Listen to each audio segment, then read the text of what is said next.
감옥의 문이 활짝 열렸으면 당연히 도망을 가야 될 텐데 그 안에 여전히 앉아있던 사도 바울과 실라를 바라보면서 간수는 안도의 한숨이라기보다는 오히려 두려움을 느끼게 됩니다. 그래서 사도 바울을 주님이라고 부르게 되죠. 사람으로서는 그 상황에서 그렇게 행동할 수 없을 거다라고 하는 거였죠. 그 놀라운 상황 가운데서 간수가 꼭 물어보고 싶었던 평생 질문, 내가 이것만큼은 꼭 해결을 하면 좋겠다라고 하던 그 평생의 질문을 사도 바울에게 하게 되지요. 내가 어떻게 하여야 구원을 얻겠습니까? 내가 어떻게 해야 구원을 받겠습니까? 이게 정말로 평생의 질문이었었습니다. 너무너무 오랫동안 가지고 있었던 질문이었는데 사도 바울은 정말 주저하지도 않고 대답을 합니다. 그러니까 사도 바울에게 있어서는 언제나 이 대답이 준비되어 있었다라고 하는 거죠. 이런 대답이었죠. 주 예수를 믿으라. 그리하면 너와 내 집이 구원을 받으리라. 너무 간단한 거예요. 정말 지금 너의 상황에서 구원을 받고 싶다라고 한다면, 그렇다고 한다면 주 예수를 믿어라. 너뿐만이 아니라 네 온 집안이 구원을 받을 수 있는 길이 바로 여기 있다. 주 예수를 믿어라. 이 말씀을 들은 후 어떤 일이 일어납니까? 함께 읽죠. 주의 말씀을 그 집에 있는 모든 사람에게 전하더라. 간수가 사도 바울과 지금 이야기하고 있는 이 시간이 한밤중이었거든요. 모든 사람들이 다 깊은 잠에 빠져 있던 그런 시간입니다. 근데 간수가 너무너무 기쁘다 보니까 그만 시간 감각을 잊어버렸어요. 그래서 당장 사도 바울과 실라를 자기 집으로 모시고 가서 얼른 씻겨드리고 그리고 식구들 다 깨워서는 식사도 대접을 하고 그리고 그리스도의 복음을 전하게 됩니다. 그 모든 식구들에게 이야기하는 게 이거예요. 내 평생 질문이 지금 드디어 해답을 얻었다. 뭐라? 주 예수를 믿으라. 그리하면 너와 내 집이 구원을 받으리라. 오직 예수 믿는 것만이 우리 집안이 살 수 있는 유일한 길이야 라고 간수가 이야기하는 거죠. 한번 우리가 입장을 바꿔놓고 생각을 하면 좋겠습니다. 내가 사도 바울처럼 그러한 은혜를, 감옥의 문이 열리고 매일 착고가 풀리고 그런 기적을 경험하고 나서 간수의 집에 내가 그렇게 초청을 받아서 갔다. 섬김을 받으러 갔다. 그러면 내가 모여있는, 지금 자다 말고 그 졸린 눈을 뜨고 있는 이 앉아있는 사람들한테 무슨 얘기를 하게 될까? 이런 이야기겠죠. 나는 감옥에 갇힐 범죄를 저지른 적이 없었습니다. 귀신에 사로잡혀 있던 여자를 예수 이름으로 구원해 주었던 일밖에 없었는데 선한 일을 했음에도 불구하고 매를 맞고 감옥에 갇히고 착고에 묶이는 일이 있었습니다. 그런데 우리는 절망하지 않았습니다. 오히려 감사의 찬송을 드리고 감사의 기도를 드렸습니다. 그랬더니 갑자기 옥토가 흔들리고 닫혀있던 감옥의 문이 활짝 열리고 매여있던 모든 착고가 풀리는 기적이 일어났습니다. 하나님께서 우리의 억울함을 들으시고 구원해 주셨습니다. 그래서 제가 이렇게 자유의 몸으로 있습니다. 자, 여러분들도 예수 믿으십시오. 여러분도 예수를 믿으면 저처럼 하나님께서, 우리 주님께서 구원해 주실 겁니다. 지켜주실 겁니다. 이런 이야기를 할 거예요. 우리는 이런 이야기를 뭐라고 이야기하냐면 간증이라고 부르죠. 맞죠? 여기서 더 뺄 것도 없고 더 보탤 이야기도 없을 겁니다. 방금 내가 어제부터 지금 이 시간까지 경험했던 이 이야기만 해도 정말 몇 시간 후딱 지나가고 말 겁니다. 아주 뜨끈뜨끈한 따끈따끈한 그러한 이야기들, 그런 이야기들 간증을 거기에 모여있는 사람들에게 쭉 전했겠죠. 근데요, 사도 바울은 모여있는 사람들에게 이러한 이야기를 전혀 안 했어요. 한마디도 안 했습니다. 내가 억울했는데 하나님이 날 구원해 주셨어. 이런 이야기 안 하더라니까요. 내가 기도했더니 하나님께서 나에게 이렇게 구원해 주셨어. 이런 이야기 안 하더라고요. 우리가 예수쟁이라고 하면 이런 것을 믿는다라고 믿는 것들을 조목조목 정리를 해놓은 거를 뭐라고 이야기를 하냐면 사도신경이라고 이야기를 하죠. 그 안에 우리가 믿는 교리라고 해야 되겠죠. 그 믿는 교리들이 전부 다 들어있습니다. 사도신경 밖의 거를 우리는 믿는다고 이야기하잖아요. 우리는 매 예배 때마다 사도신경을 고백하면서 나는 이것을 믿습니다 라고 이야기를 해요. 그런데 사도행전을 여러분 우리가 무심결에 이렇게 고백을 하지 마시고 한 번만 생각을 해보세요. 사도신경에 예수님께서 오병이어 기적을 일으키셨던 이야기가 있나요? 예수님께서 문둥병자를 고쳐주셨던 이야기가 사도신경에 있나요? 예수님께서 죽었던 나사로를 살리셨던 이야기가 있나요? 예수님께서 거친 파도를 잠잠케 하신 이야기가 사도행전에 기록되어져 있나요? 예수님이 사실 때 수도 없이 많은 기적이라고 한 것들이 일어났는데 그 기적들을 보면서 사람들이 저마다 다 예수님 앞에서 무릎을 꿇었어요. 왜냐하면 너무 위대한 일이니까. 너무 위대한 일이니까 와, 이 벌쩍 벌려지는 것밖에 없었어요. 그렇게 위대한 일들이 많이 있었는데도 불구하고 그 모든 이야기들이 사도행전에 사도신경에 단 한 구절도 언급이 되어 있잖아요. 아니 차라리 예수님께서 수많은 능력을 행하셨다. 예수님께서 수많은 이적을 베푸셨다. 이런 구절이 단 한 구절이라도 들어가 있었으면 이렇게 우리가 고기가 끄덕여질 텐데 사도신경에는 예수님께서 그런 능력을 행하셨다라고 하는 구절이 단 한 구절도 없더라라고 하는 겁니다. 좀 이상하지 않나요?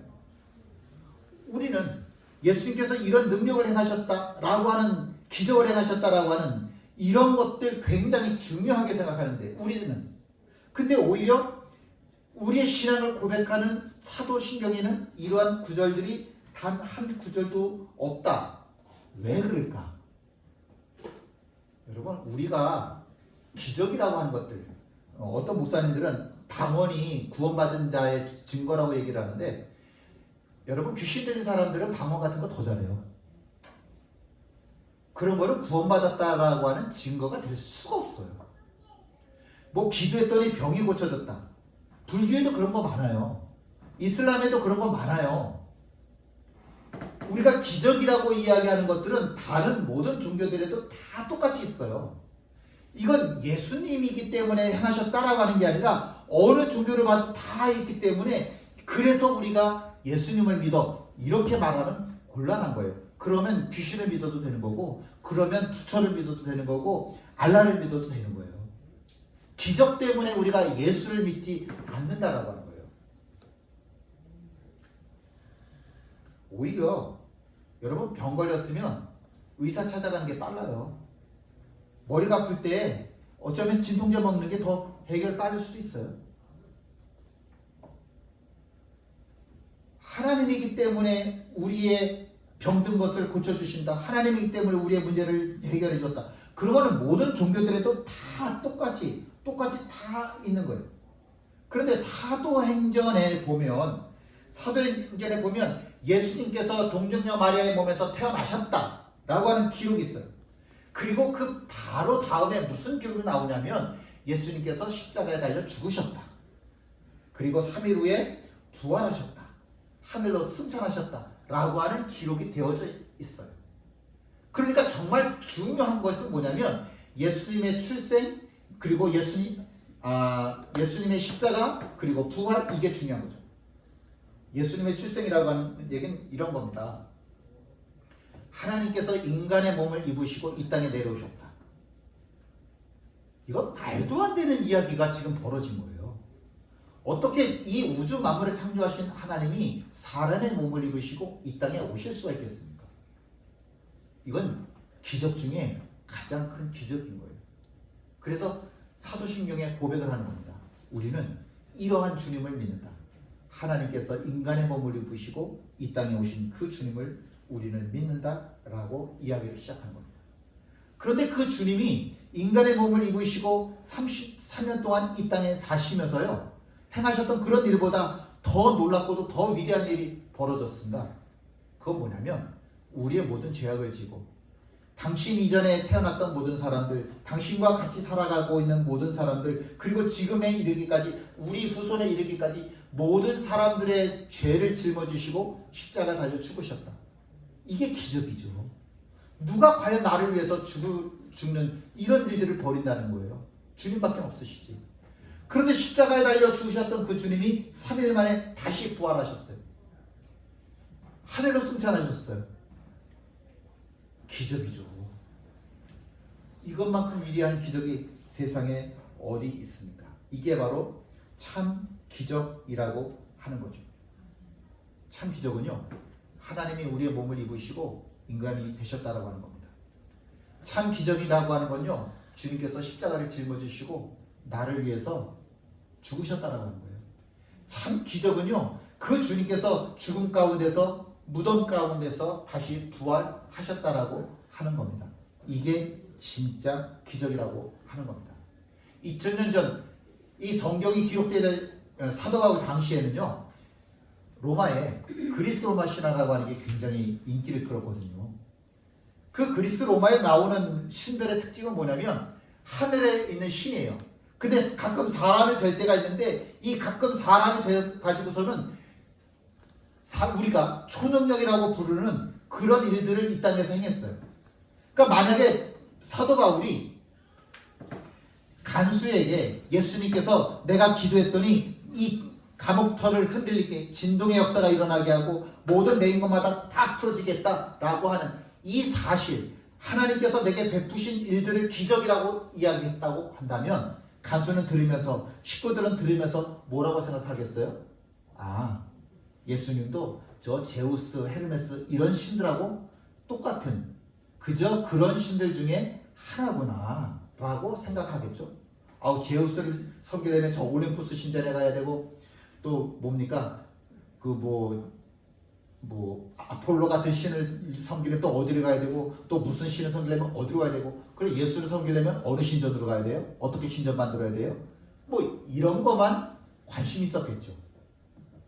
사도 바울 그런 거랑 비교할 수 없다는 거예요. 절대 그러한 신들이라고 하는 것과 우리 주님과는 비교할 수 없다. 우리 주님 하나님이 사람의 몸을 입으시고 이 땅에 오시고, 그 주님이 십자가에 달려 죽으셨고, 그 주님이 죽으면서 무덤 가운데서 다시 부활하셨다. 그래서 내가 이분을 믿는다. 이분이 바로 참 주님이시다. 이 사실만 전하는 거예요. 우리가 생각할 때 이런 기적 그런 거 안 전했어요. 함께 있습니다.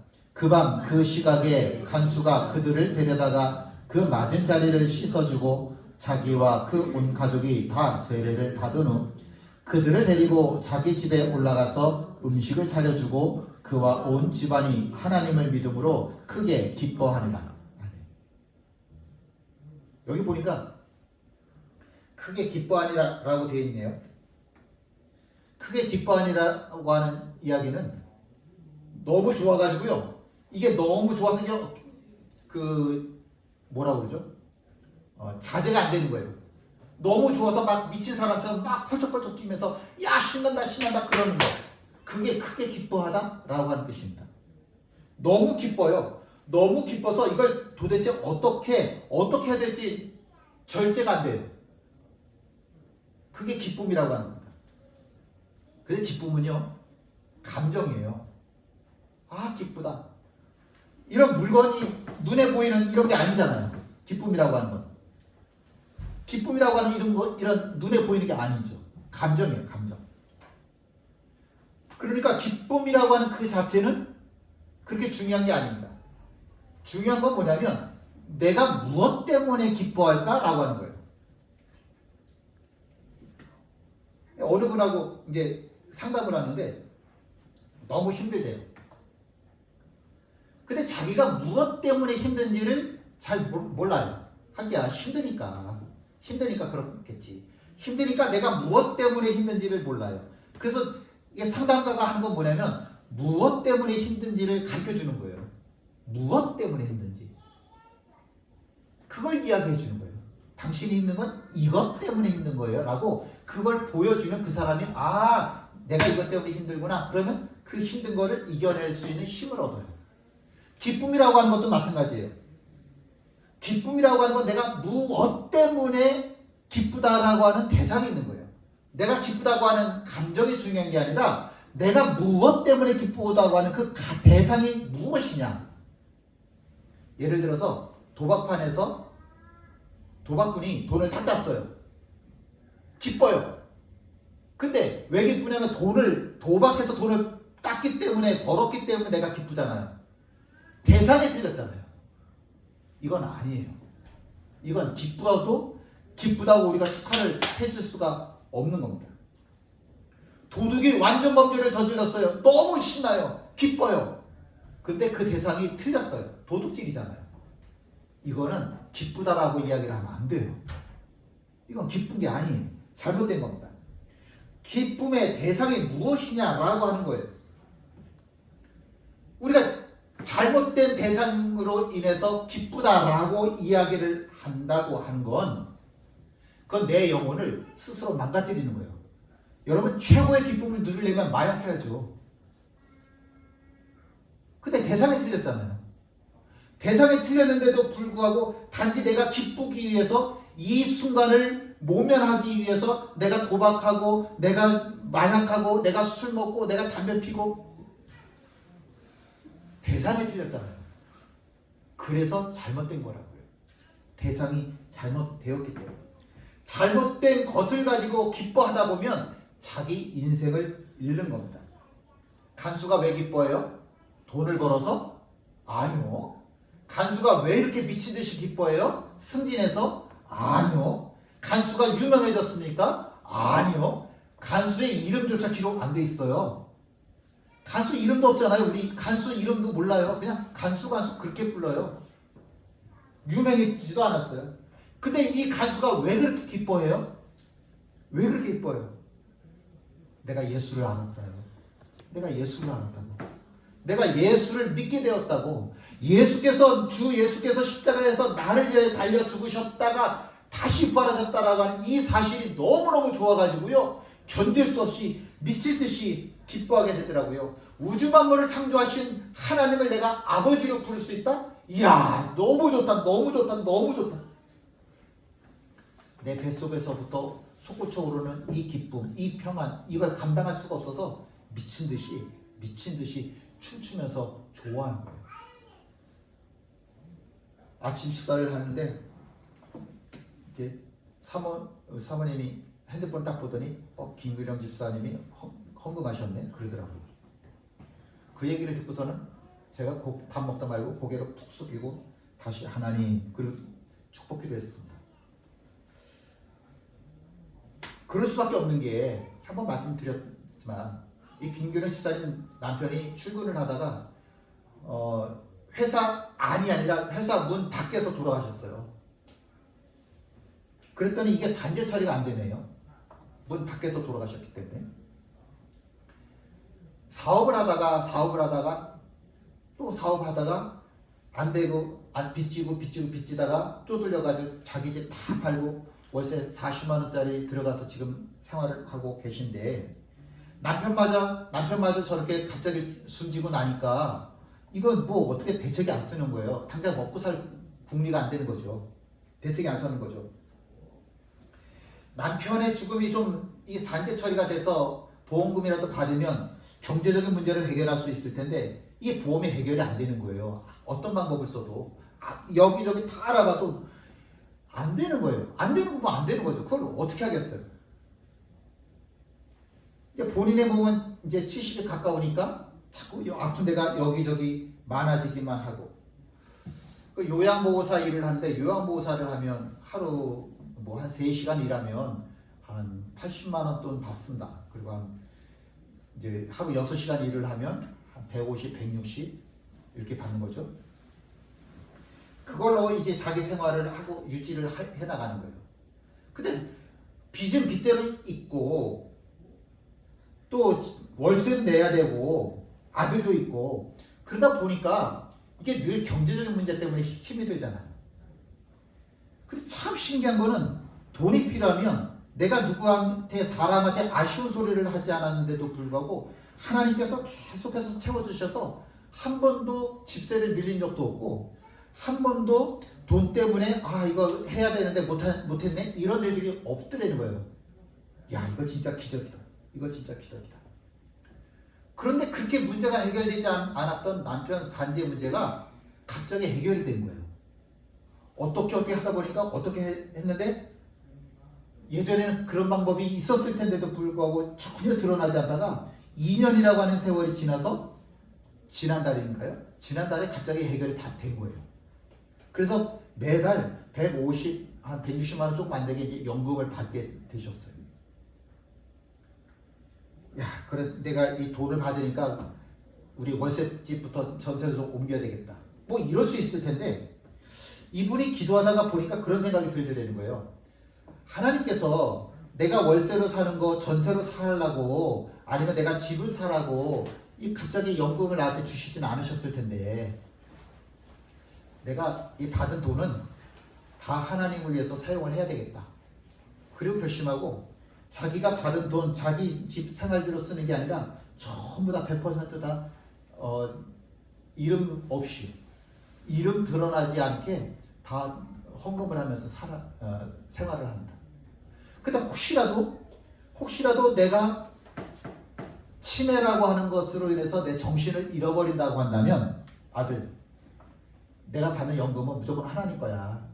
내가 혹시 정신을 까먹는 일이 있다고 하더라도 너는 내가 연금으로 나오는 이 돈을 전부 다 베풀면서 나누면서 하나님을 위해서 사용해라. 자기 아들한테 약속을 받았더라고요. 참 신기하잖아요. 돈이 없는데 월세가 이번 달에는 10만 원이 모자르네. 20만 원이 모자르네. 그러면 어디선가 내가 돈 달라고 그랬나? 내가 어렵게 보이는 것도 아닐 텐데 그렇게 시도 때도 없이 채워주시는 하나님의 은혜를 보면서 야 기적이다.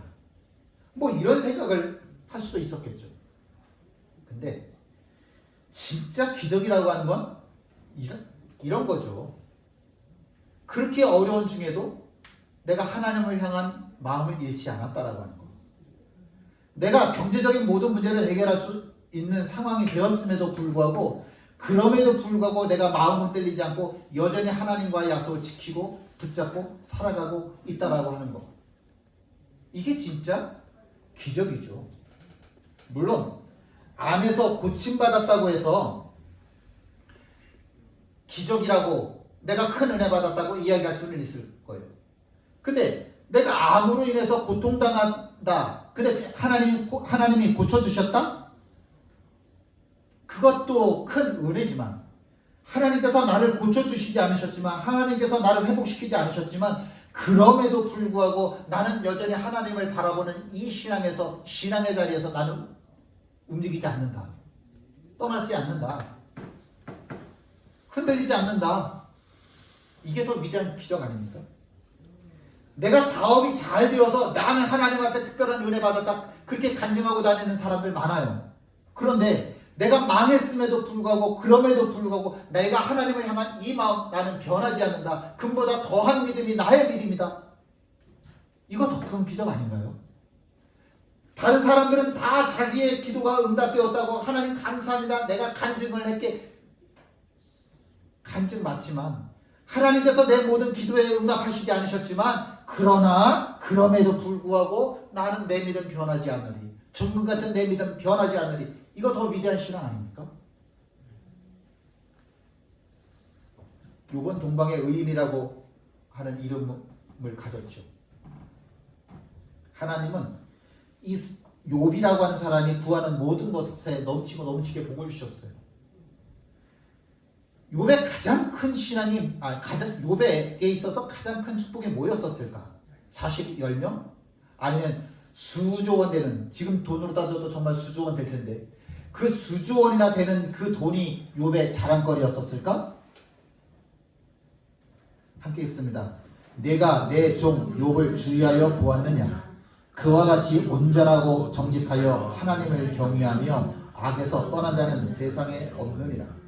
하나님께서 칭찬하시는 사람, 이것보다 더 큰 축복이 세상에 어디 있어요? 하나님이 욥을 보시니까요 온전해요. 하나님이 욥을 보시니까요 정직해요.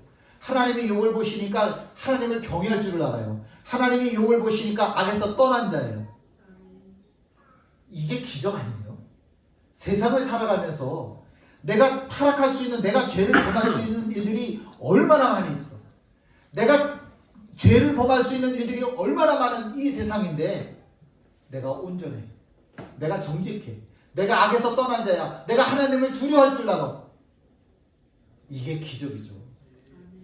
하나님 앞에서 이게 기적이고 하나님 보시기에 욥이 받을 수 있었던 가장 큰 축복 이거죠. 하나님의 칭찬을 듣는 사람. 얼마나 칭찬이 대단했는지 하나님이 사탄에게 마귀에게까지 자랑을 하셨어요. 너 봤냐? 너 세상 이 온 천지를 다 다녀봐라. 이만한 사람이냐. 자랑까지 하시더라고요.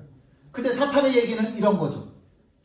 하나님, 욥에게서 건강의 문제를 건드리면 욥은 무너져요. 맞죠? 그래서 넘어지는 사람 많잖아요. 하나님, 욥에게서 자녀의 문제를 건드리면 넘어져요. 맞죠? 하나님, 욥에게서요 이런 거 뺐으면 넘어져요. 근데 그럼에도 불구하고 욥은 안 넘어지더라고요. 안 넘어지더라고요. 기적이죠. 그래서 우리는 그렇게 얘기를 해요. 모든 시험, 모든 환난을 인내로 참았던 그 욥이 갑절의 축복을 받았다. 이것이 욥이 받을 수 있는 가장 큰 축복이다 라고 이야기를 하는데 저는 그렇게 생각하지 않아요. 욥이 받을 수 있었던 가장 큰 축복은 이거죠. 함께 읽죠. 내가 주께 대하여 귀로 듣기만 하였사오나 이제는 눈으로 주를 배웠나이다. 이게 욥이 누릴 수 있는 가장 큰 축복이죠. 내가 내 하나님 만났다는 거예요. 평생 예수 믿으면 뭐예요? 내가 내 하나님 못 만나는 거예요.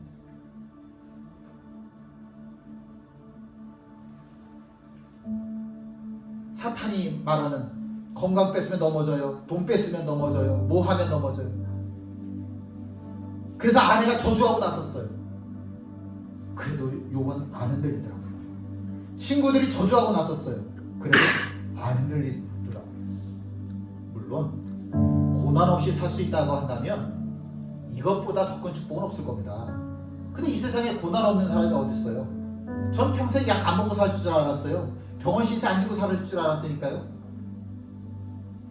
살다 보면 아프기도 하고 넘어지기도 하고 다치기도 하고 내가 생각지 못했던 별의별 일을 다 겪는 게 그게 인생이더라고요. 제가 나이 먹으면서 배운 게 그거예요. 그저 아무 일 없이 지나는 그런 인생은 이 세상에 없구나. 그런데 이 세상 살면서 어려움을 만났지만 살면서 모든 사람들이 다 어려운 일을 만나지만 힘들지만 포기하고 싶지만 그럴 수 없는 게 인생 아닙니까? 그럴 수 없는 게 신앙이라고 하는 거잖아요. 흔들리지 않는 신앙은 이 세상에 없습니다. 그래 꽃이요.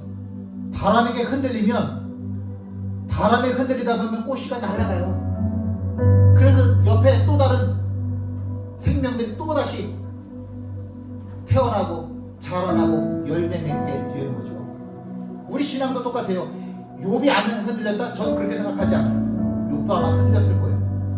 그러나 흔들릴지언정 내가 서 있는 이 믿음의 자리를 포기하지 않았더니 그로 인해서 믿음의 씨앗들이 그 옆에 자꾸 날아다니면서 욥과 같은 믿음의 사람들이 생겨날 수 있는 거죠.